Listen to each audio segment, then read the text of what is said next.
Yo, what's good YouTube? Zamcrow here, aka Scoop, back with the Draft League World Series, and we've got yet another speed tournament where I forgot who hosted it. I think Blitz hosted it, perhaps. Yeah, I'm pretty sure Blitzburg hosted it, and I forgot what pick we had, but somehow Celestilla fell to us.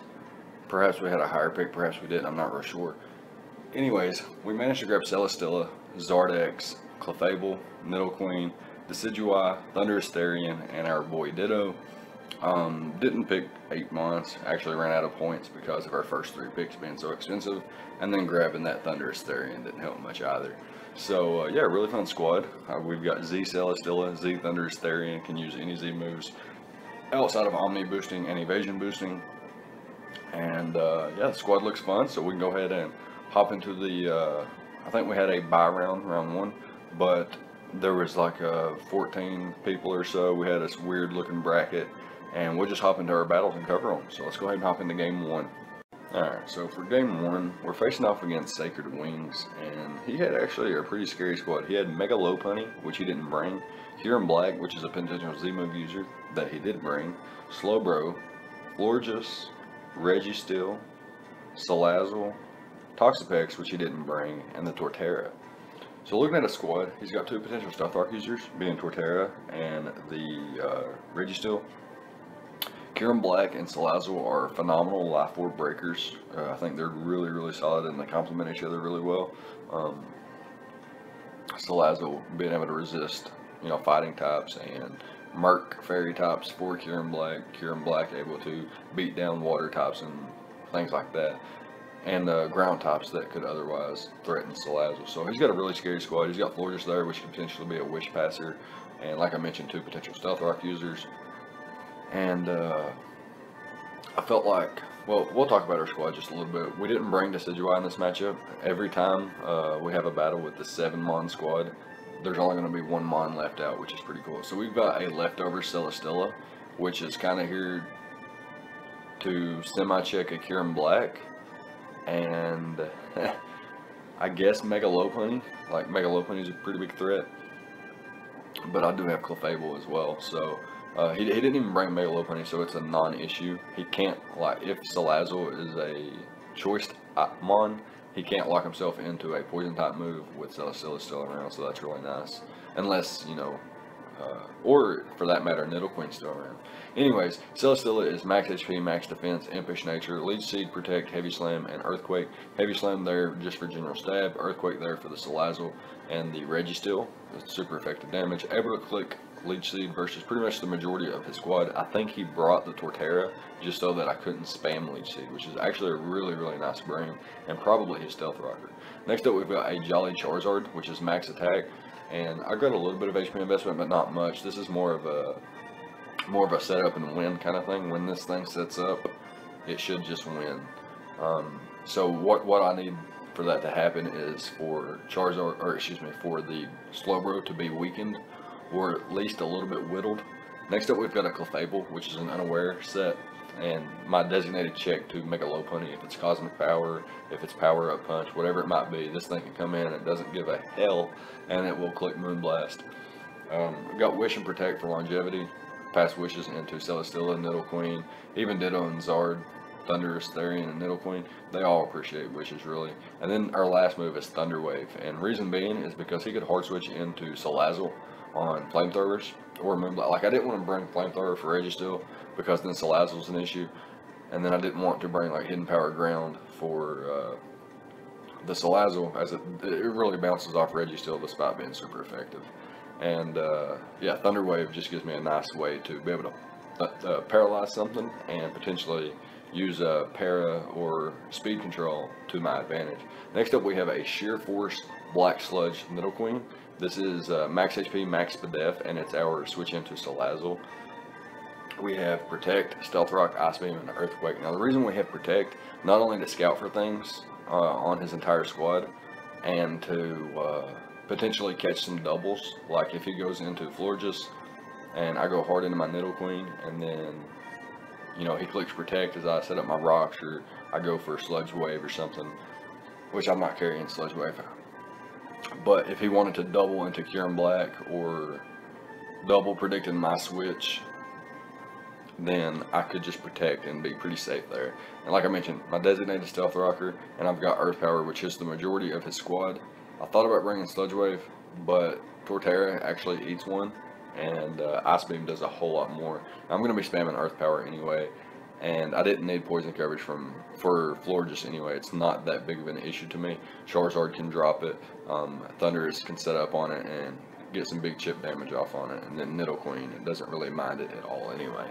So that's that for Nidoqueen. Next up we have a Titanium Z Thundurus Therian with the Timid Nature, and we're just dual dance with Nasty Plot and Agility with Thunderbolt and Focus Blast. Focus Blast is mainly to hit Kyurem Black, but we have the all-out pummeling, which at +2 can knock out the Torterra, which is really nice. And then Thunderbolt really does a damage, or does a number to his squad. And last but not least, we have a Choice Scarf Max HP Ditto, and it's just there so that things like, really it was a solid way to revenge kill Mega Lopunny. It gave me Mega Lopunny as well. It gives me Kyurem Black as well. It gives me a lot of different things. Like, unfortunately, I did have to run Scarf. And if he was to match up versus my Ditto, then I would, if he's got Dragon coverage, I would be able to remove him from the game before he could remove me from the game, which would be pretty cool. Anyways, maybe the Choice Scarf could hinder me, but we can go ahead and hop into this replay and see what my opponent wants to lead with. I could lead a couple different things, but predicting his Kyurem Black lead versus potentially my Nidoqueen, which is my only Stealth Rocker in the matchup, I felt like I wanted to lead Ditto and become his Kyurem Black. But he leads with his Torterra, so he could get rocks up here, and I'm able to see his set. He's got Heavy Slam, Earthquake, Stealth Rock, and I forgot what his other move was. But anyways, I'm going to hard switch into Nidoqueen here, and reason being is because this is my designated check, and I can click Earth Power here. And another reason for Protect on this bad boy is he could click Disable now. So what I'm going to do is click Protect so that he can't disable me. And then I could click Earth Power on the following turn as well. So here he hard switches into Slowbro, and unfortunately I have no way to hit this, so I'm going to hard switch out to my Clefable. It's my best switch by far, and I can Thunder Wave this thing, or I can click Moonblast here. A couple different options. I'm going to go for the Thunder Wave as he goes hard into his Torterra, which was a fine play actually, and he's going to double out into his Slowbro as he predicts me to switch. But I am just going to click Protect there and scout for what he wanted to go for. I knew he had Heavy Slam because of earlier when I became, you know, Ditto Torterra. But yeah, he's going to switch back out into Torterra as I throw off a Wish this time. And now I can go basically into anything I want. I know I can take an Earthquake with my Nidoqueen and get my Wish back. So I'll go hard into Nidoqueen, and I'm going to reveal Ice Beam here as he goes back out into his Slowbro, and he got his rocks up. So now we're playing on a little bit more of an even field. But I am going to go hard in my Celesteela here, as I can chew a Scald pretty comfortably. And if I'm sub here, he can't break my sub, so he would more than likely need to switch out. And I go for the Leech Seed there, and I miss, which is a little bit unfortunate, as I would have been, you know, closer to 70% at this point, and I could have clicked Protect there on the following turn. So that's a little bit unfortunate, but it is what it is. He goes out toward the Torterra this time, and I'm going to click Earthquake here. I was a little bit behind, and there wasn't anything Torterra could actually do to me, and you know, Heavy Slam would bounce off him as well, and I was going to predict him to either go into Salazzle for offensive momentum or go into Registeel and see what kind of set that thing is. It wasn't Stealth Rock, so I am concerned to see what it could be. It could be Assault Vest, so that's something to keep in mind. But I do get rid of the Salazzle here, which is phenomenal. That thing's speed tier was crazy versus my squad, and now I don't have to worry about it. Zard should outspeed his entire squad now, and does a number on him once Slowbro is weakened. So the idea now is to get Slowbro a little bit weakened. I do go out into my own Slowbro here, thanks to Ditto, and what I would like is to Toxic his Slowbro, because it revealed that he had Slack Off, Toxic, Scald, and Ice Beam, which is a really, really nice set. He goes out into his Registeel here, though, and he reveals Thunder Wave. So now I know that he is not actually Assault Vest. So I'll just click Earth Power here, and it's going to be a 3-hit KO after Leftovers, I believe. Or should be anyway. And he's not going to be able to knock me out with Seismic Toss. So he will get a little bit chip damage on me, but I don't necessarily need Nidoqueen anymore for anything. So I can just spam Earth Power here, as he's actually going to go pull a switch out and save Registeel for some kind of sack fodder, I suppose. goes out into his Slowbro there, eats up the Earth Power, and he was pretty free to click Slack Off there, as I've revealed my entire moveset so far, and he just goes for Scald, so that's okay by me. What I can do is just go into Stilla here, and I can throw off a Leech Seed. After burn, I will be in range of Scald here, but I will be able to get a leech off before I faint. And now I can bring in my Thunderous Therian and finally set up a nasty play, as my opponent stays in here and goes for the Toxic to poison me, which was a fine play. I knew he had it, and I knew he had the Ice Beam as well, but my play was still to click nasty play. What this gives me is a kill. I get one kill now. No matter what, I'll always get one kill here, and I'm actually going to make a prediction here. I'm going to go straight for the all-out pummeling here, predicting him to go hard out into his Torterra, because had he went to his Torterra on my Thunderbolt and then doubled back into Slowbro and then back into Torterra, eventually poison would start to rack up, and I didn't want that to be an issue. So what I was going to do was just go straight for the all-out pummeling. Here I predicted him to go for the the Protect with Florges, and I thought it might maybe live one hit anyway, thanks to its insane Spadef. But he went to his Registeel, I guess sacking it off on a Thunderbolt, and could have potentially brought Florges back in to Protect. What I didn't want to happen was to lose Thundurus and Slowbro still be around, because Slowbro is really hard for my squad to break at this point without Decidueye and without Celesteela to completely wall it. So yeah, I'm going to go to my Nidoqueen here as he goes into his Registeel, and I'm able to just click Earth Power, gets rid of that thing. Now he can bring back in the Slowbro, which is a little bit unfortunate, but there's nothing really I can do about that. And I can go out to my Clefable here, and actually, if Florges isn't Calm Mind, I can win with Clefable. Just being able to pretty much out-survive the rest of his squad as long as Kyurem isn't like a Life Orb or anything like that. But he gets a freeze. Thankfully, I'm able to thaw out, and I do get a Protect off here. Get a little bit of my health back, and I can finally go for that Thunder Wave now, which is actually a misplay. My play there was to go into my Ditto and to scout his set once again. Not really scout it, but to let him know, hey, you know, I got Toxic, you need to switch out, or you're going to be poisoned yourself. Had I got a poison off on the Slowbro, Charizard just won this match at this point. So that was a little bit bad on my part to paralyze a Slowbro. It does give me the option, the possibility to set up multiple Dragon Dances on a potentially full para, but that's not something you want to, you know, risk the game on. Anyways, here he's going to go out into his Florges, as I brought in my Thundurus on what I thought would be a switch, but he stayed in, which was a little bit unfortunate. Here I'm going to go out into my Zard, and I can just click Flare Blitz. There's no reason not to. Just click Flare Blitz here and knock this thing out, and he brings in his Kyurem Black. At this point, I don't necessarily want to lose my Zard, so I'm going to hard switch out to my Clefable as he goes for the Earth Power. So that leads me to believe he might be a Choice Scarf variant, and what I can do here is just click Wish, and then I can Protect on the following turn, knowing I can take any one hit. I could also throw off a Moonblast here and get a little bit of chip damage off on him as well, but him getting a critical hit there would not have been worth it, and with the Toxic damage, it would have knocked me out had he got a crit there. So what I'm going to do now is just spam Moonblast until he's either out of Slack Offs, or I can get Zard in, potentially. The idea is to get Zard in and set up a Dragon Dance. I don't mind to take one Toxic, and he doesn't have a way to phase me out. So if I get a Dragon Dance up, then I could potentially 2-hit KO Slowbro, and then knock out the Kyurem Black regardless if it's Scarf or not. He is going to reveal to go for Toxic, I believe, on this turn, and catch me on my switch in. And now I can click Toxic as well. But he's paralyzed already, so that's a little bit unfortunate. So the game's going to drag out a little bit because of that. It was my bad to ever paralyze a Slowbro. It's already slow enough. I didn't really necessarily need to rely on, you know, speed control versus that thing. Here I'm going to bring in my Zard, and I'm going to roost up, hoping he gets fully paralyzed. But he doesn't. He goes for the Toxic and misses.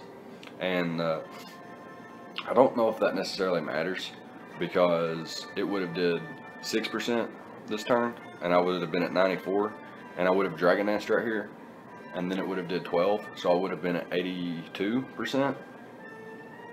However, I guess he could have clicked Scald as well on these turns, but I guess it does come down to the pairs anyway. My play was to Dragon Dance up twice no matter what, and then start attacking. or else I just lost to the combination of Slowbro and Kyurem, excuse me. And what my opponent's going to try to do here is to sack off his Kyurem Black, bring back in Slowbro with its Regenerator ability, and hope that he can survive a hit. But at this range, he should be able to be pretty much knocked out at that point. And that's going to be a good game for week 1, but game 1 of this speed tournament. So that was a pretty fun game, and we can move on to game 2 and see how we do now. Alright, so here we're in game 2, and we're facing off against Explosive. I'm pretty sure that's how you say it. Anyways, he's got a pretty scary squad as well. As you can see on screen, he's got the Zeraora, Nihilego, excuse me, I almost forgot how to say that. I don't know what just happened to me, to be honest. Nihilego, Nidoking, Espeon, Milotic, and the Talonflame. And he did not bring the Tangrowth or the Mega Altaria. His Z-move users being Zeraora and Espeon. So he's got a pretty scary squad. For this matchup, we have another mixed, well, kind of a mixed defense, but more especially defensive Celesteela with Protect, Leech Seed, Heavy Slam, and Toxic. For our Charizard, we're rocking an Adamant Nature, afforded to go Adamant, with enough speed to outspeed Nidoking, and we're rocking Dragonance, Roost, and Flare Blitz and Dragon Claw. It's all we needed. It's all we needed, really. And for Clefable, we have a Moonblast, Psychic, Wish, Protect set, which is pretty much another defensive variant. Kind of takes on Zeraora pretty comfortably. Unaware, allows Bulk Up to not be a huge threat or anything like that. And Psychic is there to hit Nidoking and Nihilego upon switch in. It also does more to Talonflame than Moonblast does. And then we've got Nidoqueen, which is a Spadef variant for Nihilego, Nidoking. Obviously, it's not going to be trying to take Earth Power or anything from Nidoking, but it can switch in on Poison type attacks and is a really solid check to Nihilego, as well as a especially offensive Zeraora. We've got Earth Power, Sludge Wave, Stealth Rock, and Shadow Ball. Shadow Ball being there for the Espeon. Sludge Wave bops pretty much everything on his squad outside of Nihilego and Nidoking, which Earth Power will bop those. So Nidoqueen is actually a really solid mon in this matchup. Next up, we have the Poisonium Z, Thunderous Therian with a modest nature, so we're smacking like a truck. The idea is to set up an agility and then win with Thunderous Therian. We have the Poisonium Z for Mega Altaria and Tangrowth, both of which he did not bring, which is pretty cool that he didn't bring them. Made me prep for nothing, basically. We've got Thunderbolt, Sludge Wave, and Psychic. Psychic for the Nidoking, Thunderbolt for basically everything else, and Sludge Wave for, like I mentioned earlier. And I guess Psychic and Sludge Wave are going to be what hits Zeraora. Next up, we have Decidueye, which is a Careful Nature, Sub-Toxic, U-Turn, Roost set. So not really there for any kind of offense. It's there to be able to wear things down like Zeraora that doesn't have knockoff. Able to wear down, say I set up a sub as he switches into Talonflame, I can Toxic it and then U-turn out, or Toxic it and hard switch out. He does have to break my sub though, so always being able to Toxic something is really, really nice. And then being able to Toxic and sub up versus things like Milotic. I can click Toxic, I can sub up. It can't break my sub unless it has Ice Beam, which it will break my sub, but it won't do so much damage to me to where I'm, almost helpless versus it, and then I can Roost up versus Milotic and things like that. Anyways, that's going to be it for the little prep talk part, and we can hop into the replay. His two potential Stealth Rockers being his two poison types. So I felt like I had a decent lead in Celesteela, unless he led with Zeraora, in which I had two really solid switch-ins for. So here he leads off with his Nidoking, and he's going to go for the Flamethrower, but like I mentioned, I'm Spadef, so I can easily tank that. It cannot two-hit KO me, and Heavy Slam actually would two-hit KO it. So I'm going to throw off a Heavy Slam there, and then I throw off a Leech Seed, predicting his switch out, as he does switch out. I didn't expect him to go into Espeon, because, like, why would you go into Espeon on a Heavy Slam? And yeah, I was able to Leech Seed that, and he goes out into his Milotic, and I'm going to be able to poison it with the Toxic, so that's really, really, really nice for Zard in the back there. And I'm going to hard switch out into my Decidueye here, and he's actually going to get a burn here. It doesn't necessarily matter, because this thing isn't for offensive purposes or anything like that, and what I can do is just U-turn out here as he goes out into his Talonflame. I don't have to mind Flame Body or anything like that now, and I can just go out to my Thunderous Therian here, and I'm going to click the Psychic, predicting his Nidoking to come out, and it drops despite his Piapa Berry. So that was a really cool bring on his part. and now he goes out into his Espeon, and he's going to try to trick me, but I'm a Z move user, so I'm just going to fire off my Z move here. I didn't really have a reason not to. I could survive any one hit outside of like Spec Psychic, and I'm going to go for Psychic on the following turn, predicting Zeraora to come out, but he actually goes out into Nihilego, which gives me super effective damage, and gives me Nidoqueen, which gives me rocks. But he's able to bounce him back on my side of the field, so that was really cool on his part. And I'm going to just basically have to sack off my Decidueye here, and he does 57%, so that's a really powerful Espeon. I'm pretty sure it's going to be Choice Specs. It does outpace my entire squad, and spamming Choice Specs Psychic is really nice, as you can see here. What I'm actually going to end up having to do, since I came into my Clefable, is tank one, wish up and protect, get my leftovers back, and then hard switch out anyway. So I shouldn't have even went into that thing. I should have went hard into my Selly. As you can see how much it does to my Celesteela as well. Not able to break a sub, but still able to do quite a bit of damage there. I'm just going to throw off a Heavy Slam. Leech Seed and Toxic was too risky. Had he stayed in there, he could have potentially 2-hit KO'd me. So just going ahead and attacking there was the play. And it forces in his Talonflame, which forces in my Zard here, and allows me to basically just Dragon Dance up. Well, first I can Roost up. He's locked into Flare Blitz based on the damage he was doing earlier. And yeah, I can just Roost up on this Zard. I Dragon Dance first and then Roost up. The reason I Dragon Dance first is if he hard switched into Nihilego or the Zeraora, he could potentially outpace me depending on his sets.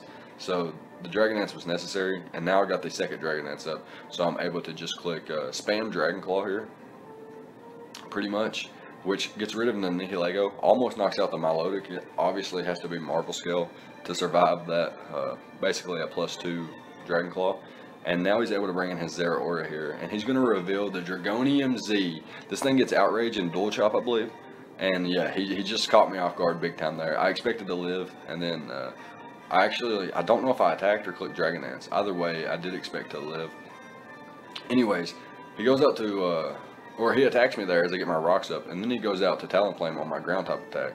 But now I'm just going to attack him anyway. I don't need Nidoqueen necessarily, and what I can do is just go into my Thunderous Therian here and click Agility. What Agility gives me is not only Talonflame dying to recoil, but it makes me faster than Zeraora. And at this range, I should be able to put him in range of a Moonblast from Clefable. But this man reveals Quick Attack. This man brought a Plasma Fist, Dragon Coverage, Quick Attack, and you're about to see his last move is not even a an electric type move, I don't think. He just went for Plasma Fist. Anyways, what I'm going to do here is just get my health back. I need to get back to full 100%. Even 94% here isn't good enough. I need to wish again, get back all the way to full.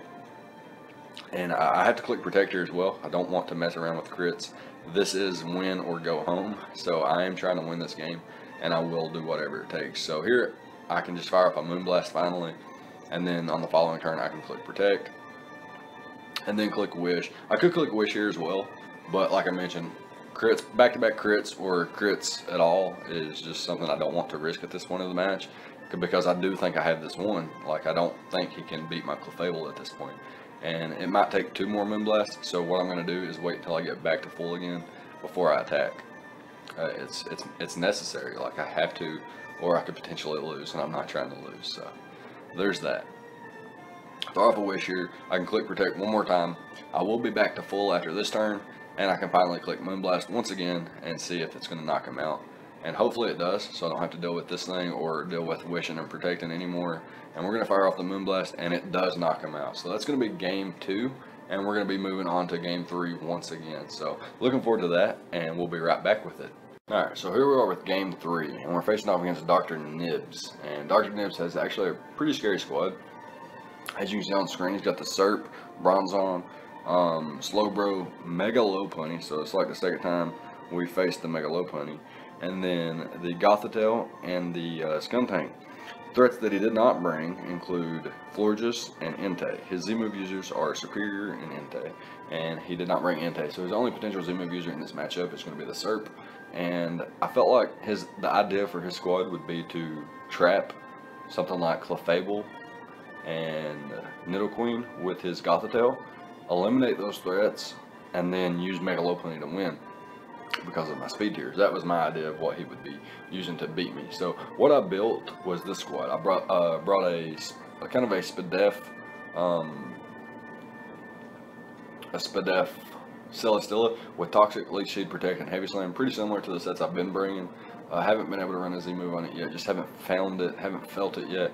And then for Zard, we've got a Adamant Nature, Dragon Dance, Flare Blitz, and Thunder Punch, and then Roost. Reason we brought Thunder Punch over Dragon Claw is because he does not have a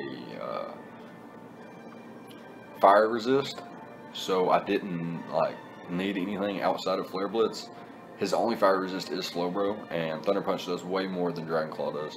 So, and I'm Adamant max attack, which is really nice. I am quite bulky as well. I have quite a bit of defense investment and quite a bit of HP investment. Not that much speed, I didn't need it. I just need enough speed to outpace a Mega Lopunny after a Dragon Dance, so that's really nice. And Charizard's basically my win condition. We also have Clefable here, which is another defensive variant for the Mega Lopunny. We've got Moonblast, Wish, Protect, and Thunder Wave, just pretty standard set on there. Can potentially Thunder Wave the Gothitelle, which is really nice. Next up, we got a Choice Scarf Thunderous Therian with Volt Switch. My opponent has no ground type, so he can spam Volt Switch. And late game Wild Charge is really nice versus his squad. And we've got Knockoff there to get rid of items on things like Slowbro, Bronzong. And if you look at a squad, spamming Knockoff is really nice till the late game anyway. And next up, we've got Nidoqueen, which is a Shed Shell variant to prevent Gothitelle from trapping us, because this thing's a really solid check to some of his other squad, the rest of his squad really. And then we've got Crunch, Earthquake, Poison Jab, and Stealth Rock. Crunch is there for the Bronzong, Earthquake there basically for everything else, and then the Poison Jab is there for the Serp, which is a huge threat. And last but not least, we have a Choppleberry Ditto. This thing can catch Mega Lopunny off guard, as he may think I'm a Choice Scarf variant. He may think I'm locked into Return or something, and he's going to think he's going to live or return. He comes in to click High Jump Kick. My Choppleberry pops. Well, first of all, I could win the speed tie, click High Jump Kick versus him and knock him out first. Second of all, if he wins the speed tie, my Choppleberry will pop, and then my High Jump Kick should knock him out, bar any misses on either whoever ends, that is. Anyways, his only rocker in this matchup, his only rocker period is Bronzong. So I felt like we could exploit that by leading off with our Thunderous here and just clicking Knockoff. But since he led with his Gothitelle, I don't necessarily want to just click Knockoff here. I just want to Volt Switch out.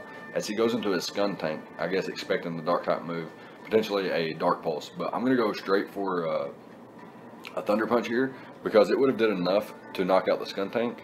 And I'm expecting his Slowbro to come in anyway. And it got rid of his Wakanberry, which was really nice. And at that point, prevents me from being poisoned. So now I can double out to my Thunderous Therian as he brings in his Surf.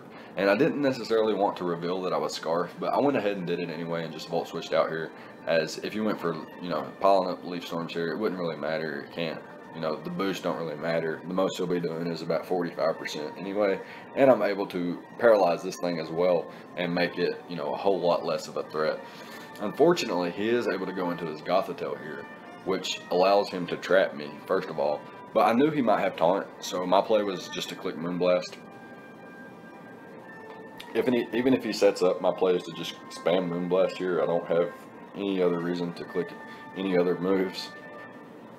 And yeah, I can just start spamming Moonblast, Moonblast, Moonblast, Moonblast, and my taunt actually ends on this turn. And he's going to be forced to taunt me again, which is going to allow me to knock him out with Moonblast on this turn, which is really fine by me. It's not a big deal at all. And now he's able to bring in his Mega Lopunny, he's able to bring in his Bronzong. He chooses to bring in his Skuntank though, which gives me my Celesteela. However, he goes for the Explosion there. It does quite a bit of damage. I'm not real sure what kind of set that was, but yeah, I'm able to tank that. He brings in his Mega Lopunny. I can protect on the fake out. He goes for the High Jump Kick. He's not able to knock me out, and I'm able to click Protect there, or excuse me, Leech Seed lands, and I'm able to click Protect on the following turn as he goes for the Return. I didn't know if Return could knock me out there. I didn't want to click anything else either and let him knock me out with the High Jump Kick, as Celesteela is still really nice against Serp, thanks to its typing. Unless he gets set up too high and he's got like Hidden Power Fire or something. Anyways, I can go into my Clefable here, and bar Para, I should be able to knock him out here. I mean, not knock him out, but throw off a Wish and get my health back if I can avoid being full paralyzed, which I do, so that's really lucky on my part. And he doesn't really have a play at this point. He's got a spam Scald really, and I'm able to get another pair off on the Slowbro. And basically at this point the idea is to get back to full with Clefable, and then try to potentially get back to full with Celesteela as well, since Celesteela is a whole lot more important. And I'm going to catch the Wish here as he switches out into Bronzong on the same turn, so that's really nice for me. I'm able to lead seed this thing, see what he wants to go for, as he decides to just get his rocks up, which was a fine play. It will chip down a lot of my mons, and that's just a fine play by him. So I'm going to go out to my Nidoqueen here, as he actually goes out into his Serp. And what this gives me is Poison Jab, but I expected him to go out into his Bronzong, so I actually clicked Crunch instead. But I'm just going to click Poison Jab on the following turn. No reason not to. And he can revenge kill me with Mega Lopunny if he wants to, but it gives me my own Lopunny and my Ditto. So that's a fine play on my part. Why does it give question marks on my typing when I transform? I'm not sure. Has it always done that? Anyways, my play here is to just spam High Jump Kick. And he sacks off his Bronzong. He doesn't even double into his Slowbro to try to take that on or anything. And here I'm going to reveal that I'm not Scarf, and I'm going to start spamming Return, as he is paralyzed. And this will pretty much ensures me the victory if I can weaken this thing. But as you can see there, he's not able to get a burn on me. I'm able to 3-hit KO the Slowbro. And now, if his High Jump Kick comes into play, this would be awesome. But I think he would just win at this point anyway if he goes first. And yeah, he does win the speed tie and clicks Return actually, which was a fine play there. But I am able to go out into my Thunders. I can Volt Switch out and sack off Clefable, bring back in my Thunders, and win the match with a Scarf Wild Charge. And that should be game. And what that means is we're going to be going on to the finals versus Blitz, who is actually the host. A good game to Nibs, and good luck in future Speed Tours. But yeah, and it's a good game to everybody so far, and good luck to everybody so far. And yeah, we're going to be going to the finals, so we'll be right back with the finals match. Alright, so here we are with the finals, and we're facing off against Blitzberg, like I mentioned, or did I mention? I'm not really sure. But yeah, he's got a pretty scary squad, as you can see on screen. He's got the Pyroar, Mega Diancie, Kyurem Black, Donphan, Greninja, and the Kartana. And he did not bring the Zapdos or the Piloswine. That's his two mons he left on the bench. His two Z-move users are Kyurem Black and Greninja. Ours are Celesteela and Thundurus Therian. And we've decided to bring, or leave Decidueye on the bench and bring the squad that you see on screen. Celesteela, Zard, Clefable, Nidoqueen, Thundurus Therian, and Ditto, where Celesteela is a defensive variant with Heavy Slam, Leech Seed, Protect, and Toxic.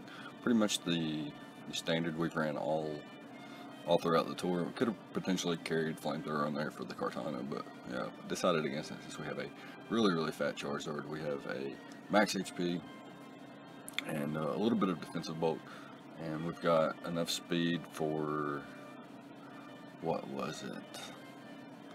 Or Jolly, max HP, enough speed for Kyurem Black, and then dump the rest in attack, or something like that. Able to take on Kartana pretty well. Can take Double Edge, Leaf Blade, neutral Giga Impact, things like that. +2 Leaf Blade, +2 Swords, +2 Leaf Blade, Smart Strike, and Sacred Sword. Can't knock us out either, so that's pretty nice. And we have Flare Blitz, Dragon Claw, Earthquake, and Roost. Bypassing on Dragon Dance, we don't really need it. And Mega Diancie can pretty much, if I pack Dragon Dance, I have to lose a coverage move or lose Roost. And Longevity is important versus Kartana. And then Dragon Dance, and pretty much, like, Mega Diancie could potentially level +2 Flare Blitz and is immune to Dragon Claw. So I'd have to bypass on one of those and carry Earthquake. And it just didn't give me enough coverage for the rest of his squad. I want to be able to knock out Kyurem. I want to be able to do massive damage with Flare Blitz. So that's the idea here. Roost 3 attacks Zard, and like I mentioned, quite fat to take on Kartana pretty well. And we can avoid being knocked out by Donphan too, unless it's like Adamant max attack or something like that, and after Stealth Rocks. Anyways, next up we got Clefable, which is a Spadef variant, to kind of take on a Calm Mind Mega Diancie, and Pyroar and Greninja to an extent, with Moonblast, Protect, Wish, and Knock Off. We don't necessarily have anything to hit Pyroar with, but it's not doing too much to us either. And like I mentioned, we are Spadef and unaware, so it can't set up on us or anything like that, and we can eventually chip it down.